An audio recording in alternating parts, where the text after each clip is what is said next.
2014 में महाराष्ट्र के दूसरे सबसे युवा मुख्यमंत्री बनने वाले फडणवीस को एक बेहतरीन पॉलिटिकल करियर के लिए तैयार माना जा रहा है, लेकिन 2024 के लोकसभा चुनाव में बीजेपी की खराब प्रदर्शन के बाद उन्होंने पूरी जिम्मेदारी खुद पर ले ली थी। वो तो इस्तीफा देने तक आ गए थे। यही पल उनके लिए एक बड़ा बदलाव साबित हुआ।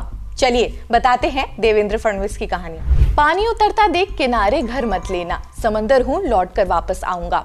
देवेंद्र फडणवीस के इस बयान ने उनकी जिद और दृढ़ता को साबित किया। जहां विपक्ष उन्हें खत्म मान रही थी, वहीं उन्होंने राजनीति का पूरा खेल ही बदल दिया। 2024 के विधानसभा चुनाव में उन्होंने महायुति गठबंधन को न केवल वापस सत्ता में लाया, बल्कि बीजेपी की महाराष्ट्र में स्थिति को और मजबूत कर दिया है। उन्होंने अपने करियर की शुरुआत नागपुर म्युनिसिपल कॉर्पोरेशन के ही एक कॉर्पोरेटर के तौर पर की। 27 साल की उम्र में नागपुर के सबसे युवा मेयर भी बन चुके थे ये।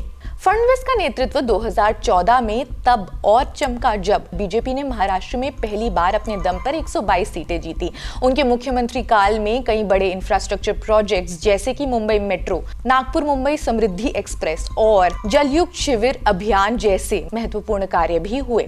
जब 2024 में बीजेपी को हार का सामना करना पड़ा तो लगा कि फडणवीस का राजनीतिक करियर खत्म हो जाएगा, लेकिन उनकी जिद और मशक्कत ने उन्हें फिर से खड़ा कर दिया। आज फडणवीस न केवल बीजेपी के लिए महाराष्ट्र में एक मजबूत नेता के रूप में उभर कर आ रहे हैं, बल्कि राष्ट्रीय स्तर पर भी उनकी भूमिका महत्वपूर्ण हो गई है। साल 2019 महाराष्ट्र चुनाव में बीजेपी सबसे बड़ी पार्टी बनकर उभरी 105 सीटों के साथ। शिवसेना को 56 सीटें मिली, लेकिन खेल तब शुरू हुआ जब शिवसेना ने डिमांड कर दी मुख्यमंत्री का पद 2.5 साल के लिए बांटा जाए। बीजेपी ने इसे ठुकरा दिया, क्योंकि पहले ही तय हुआ था कि सबसे ज्यादा सीटें मिलने वाली पार्टी का ही मुख्यमंत्री बनेगा। अब इस पर उद्धव ठाकरे ने अचानक से कांग्रेस और एनसीपी से गठबंधन कर लिया।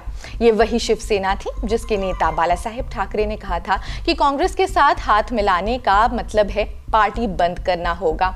लेकिन उद्धव ने अपने पिता की विचारधारा को एक साइड में रखकर महाविकास अघाड़ी गठबंधन से जुड़ने का फैसला किया। 2019 में एक तरीके से धोखा खाने के बाद बीजेपी ने मौके का इंतजार किया। 2022 में एकनाथ शिंदे ने शिवसेना से बगावत कर दी। उन्होंने कहा कि उद्धव ठाकरे की लीडरशिप में शिवसेना अपनी हिंदुत्व विचारधारा से भटक चुकी है। कई नेताओं पर इल्जाम लगे, ईडी के रेड हुए, शिंदे के साथ 75 विधायक चले गए, शिवसेना का सिंबल और झंडा लिए। शिंदे और बीजेपी ने मिलकर सरकार बनाई।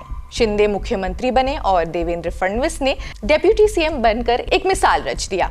लोकसभा चुनाव में ये गठबंधन कई तरीके से खरा नहीं उतरा। 2024 लोकसभा में झटका मिला। इंडिया गठबंधन ने महाराष्ट्र की 48 में से 30 सीटों पर जीत दर्ज की।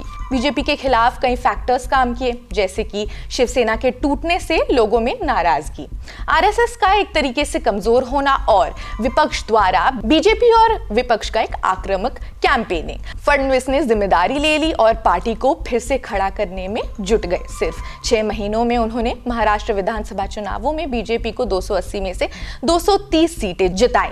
लेकिन पोस्ट पोलिंग की बात करें तो 75 लाख वोट ज्यादा भी पड़े हैं। आगे बढ़ते हैं और योजनाओं की बात करते हैं। लाडकी बहन, महिलाओं को स्टार्टअप्स के लिए सपोर्ट भी किया गया। इससे बीजेपी को महिलाओं के बीच 5% ज्यादा वोट मिले। बीजेपी ने खुद को विकास के नजरिए से और अघाड़ी को एंटी डेवलपमेंट गठबंधन के रूप में भी प्रोजेक्ट किया एक तरीके से। नतीजा क्या निकला? फडणवीस की स्ट्रैटेजी और योजनाओं ने बीजेपी को महाराष्ट्र की राजनीति में फिर से एक तरीके से मजबूत बना दिया। क्या देवेंद्र फडणवीस महाराष्ट्र के भविष्य का चेहरा बनने जा रहे हैं? आप क्या सोचते हैं? आप अपने कमेंट्स हमें जरूर बताएं। Like, share and subscribe. देश दुनिया की अन्य खबरों के लिए भी जुड़े रहिए जनसत्ता के साथ। शुक्रिया।